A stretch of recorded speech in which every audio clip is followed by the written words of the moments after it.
how much do you love yourself? Because if you understand the value of self-love,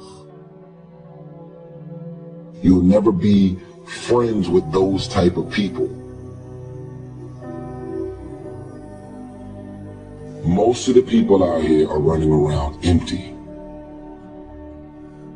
They have no sense of self, no sense of self-love. When I say self-love, it has nothing to do with celebrity, money, materialistic things, and all of the things that your negative mind could probably go to. It has nothing to do with self-love. It has nothing to do with looks, nothing to do with cars and any of the superficial things that one would assume that could make you love yourself even more. It's a matter of knowing your value. It's a matter of you saying, I don't have to be around these people in these type of environments and situations in order for me to finally see the value in myself. I love me independent of you loving me.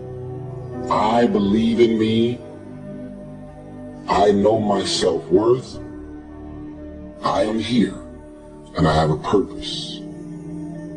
There is no value in having wisdom, knowledge, insight, spirituality, love.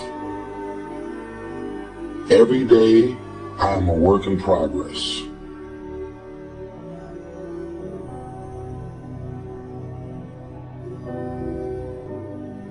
A person who can forgive nothing is a person who's totally destroyed psychologically and emotionally.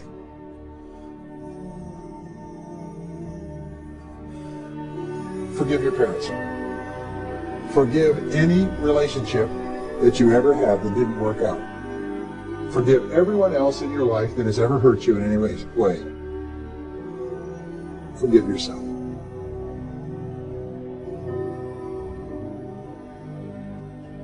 Forgiveness is giving up the hope that the past could be any different. I think for myself, and I know many of you, you think forgiving means accepting what has happened to you. Well, it is accepting that it has happened to you. Not accepting that it was okay for it to happen. It is accepting that it has happened, and now what do I do about it? Forgiving is giving up the hope, not holding on, hoping, wishing that it could have been any other way than it actually was. Giving up the hope that the past could be any different. And when I got that, I think it took me to the next level of being a better person, because I don't hold grudges for anything or any situation, and neither should you. It's letting go so that the past does not hold you prisoner, does not hold you hostage.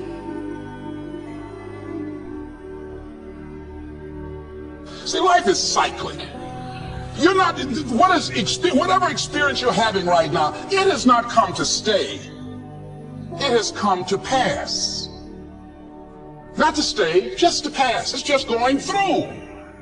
The biggest challenge is to know what's happening. This is a part of this thing we call life. This too shall pass. And maintaining perspective, putting it in perspective. You have to be willing to break from the past to have the future you so desperately desire. You have to have the courage to allow yourself to honor the past as it was, to forgive those who need to be forgiven, to forgive yourself, and to acknowledge that everything led you to this point now. Everything. Let it go and begin to focus on developing myself. And I say to you, you're going to have people to do things to you. Things are going to happen to you. And the most important thing to do is to harness your will and let it go. And move so you can grow. So you can get on with your life.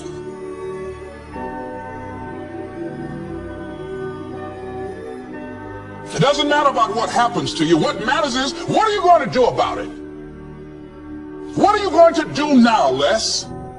But if you want to begin to move into your own personal greatness, If you want to begin to really enjoy a happy, successful, healthy life, you've got to be willing to go against the tide. You've got to be willing to harness your will. So as you're in the process of reinventing your life, write a description of the kind of person that you want to be. What are the things that you must overcome? What qualities about your personality you know that you're going to have to change because those particular characteristics are liabilities to you? What are your assets? What are your strong points? Look at and evaluating yourself to make that determination. Other thing is that in order to get out of a rut, we need some coaching. Find some trusted critics. People that you know care about you and love you. So there's some things that keeps us from growing and getting out of ruts. Number one, we identify with feedback. We take it personal when someone wants to give us some feedback on where we are falling short and tell us about our blind spots. We want to have everything being positive about us. We're not perfect. It hurts. I have a friend who's a trusted critic. I don't like him, but I love him. He doesn't tell me the things I want to hear. He tells me what I need to hear so I can grow. It hurts. It hurts when he put me on the hot seat. I can't stand it. But that's the only way that I can grow. And I'm glad that he loves me enough to risk our friendship to tell me what I need to hear, not what I want to hear.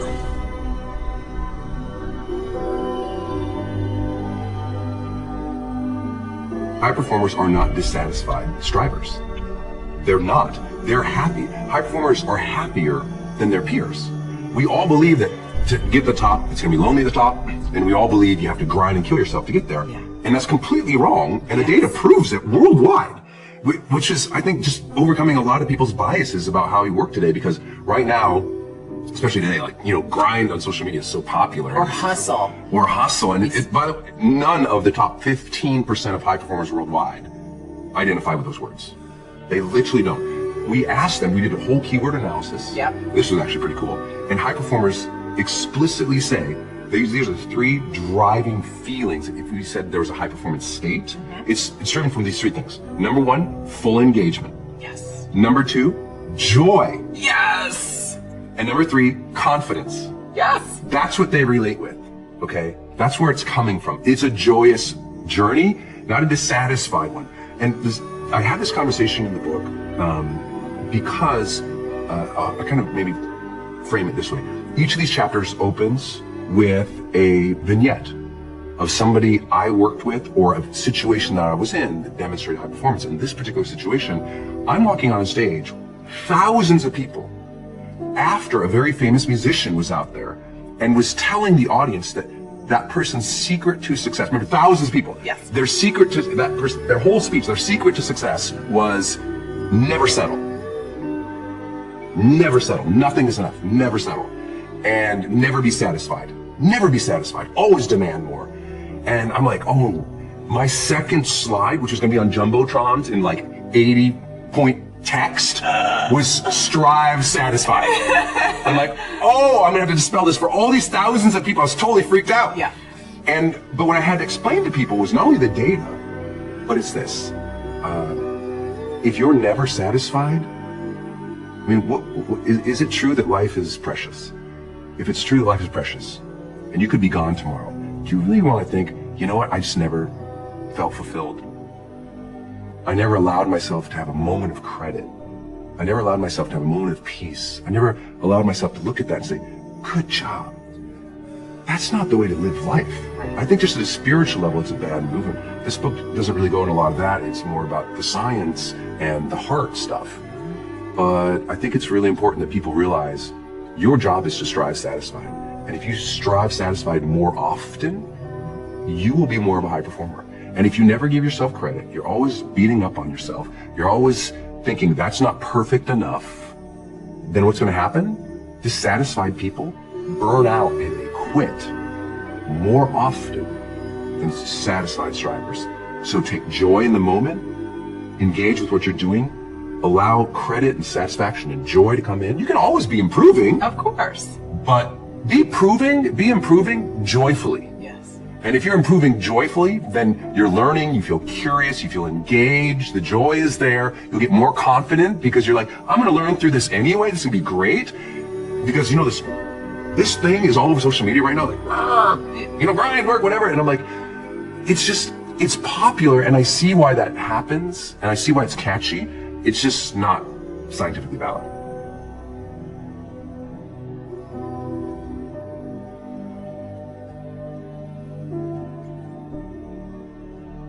Stop scaring yourself.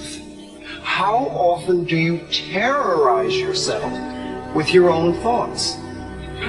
You get into absolute terror, and it's only coming from your thoughts. Nobody out there is doing a thing. Sometimes it's an old family pattern, sometimes we get new things.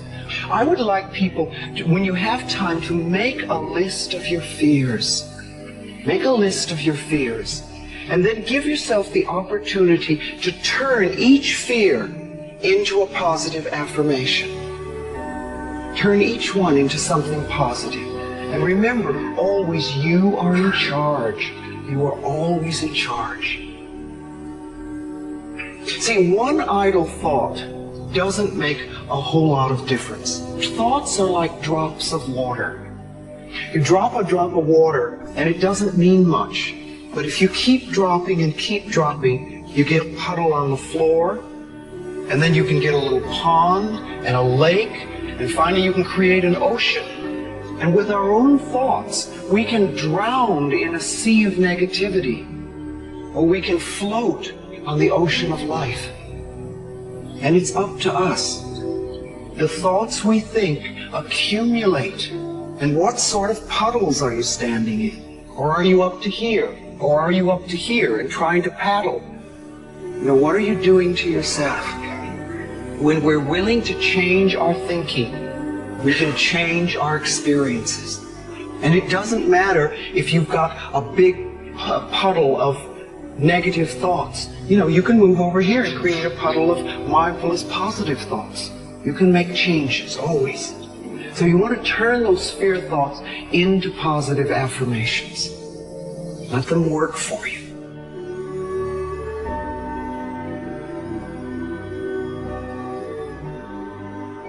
When we think we are unworthy, it means that for some reason we believe that we have to prove we have a right to our space on the planet, in life, as we are, being who we are. And that means that we will do all manner of wonderfulness to prove we deserve to be here. And usually, some of the common things are, we overcommit, overgive, we overdo, we over-excuse, we overcompensate, and we stay in difficult, desperate, hurtful, harmful situations much longer than it is wise or productive to do so. Worth. What it is that you expect from the world in response to who you are is very different from value. Self-value means how you hold yourself within yourself and what you expect as a result. Now, in order to get to the worth, if you're not holding yourself within yourself as worthy, then what you expect from the world is surely going to hurt you. This is what you're going to do. You are literally going to dump out everything that's in your head onto this piece of paper. Every concern, every worry, every to-do, everything that's bothering you that you're thinking about. For some people especially, they're just experiencing way too much pressure. And that pressure, a lot of times, it's just an imbalance in perspective. And discipline is a matter of the imposition of order, and the order is necessary, especially for people who are hopeless and nihilistic. Your work is going to fill a large part of your life, and the only way to be truly satisfied is to do what you believe is great work. Most people do it for survival. It's how we need to feed our families, we need to survive, it's our career, okay, we have to do it. But to wake up with, you know, my feet and my fingers tingling, and see, wow, I have this to do, I have that to do today, and it's an amazing feeling, and I don't take it for granted. You're going to have a hard time thinking about all the options, and you're going to be really attached emotionally. So a lot of us know that. I can get over here But over here, man, this is much better because I gotta go through this journey that is not fun. This from 20 to 100%, this shit in between is not fun. Discomfort is your friend. It really is. Like discomfort and not being happy and content with certain situations in life, or certain feelings in life. They're massive motivators, and they're amazing at facilitating change. Everything else is secondary. Were the words, "Stay hungry, stay foolish." It was their farewell message as they signed off. Stay hungry, stay foolish. And I've always wished that I saw it. Well, it is scary. I will always say that, especially business, because it's a very scary place to be. It changes, it goes ups and downs, it has so many ups and downs. To be successful, you have to be able to walk away from it. You have to. If you want it bad enough, then people are going to give it to you at veterans, If you think it sucks, but it's bad, you're using pessimistic DNA. And if you think it's awesome and phenomenal, you have optimistic winning DNA. And I believe that to be true. And so, that's a wrap. That's why people gotta understand what is in us. We have no idea until we start trying hard. Is it as enjoyable as it can be? And we all know that there's a spectrum for that enjoyability. Like we've all had times in our life where it's not been so great. And then times in our life where everything came together, like, what a fucking great day, woo! Like, make more of those. And the discipline part, you don't hear a lot about. That's the things people do when nobody else sees. That's when you win.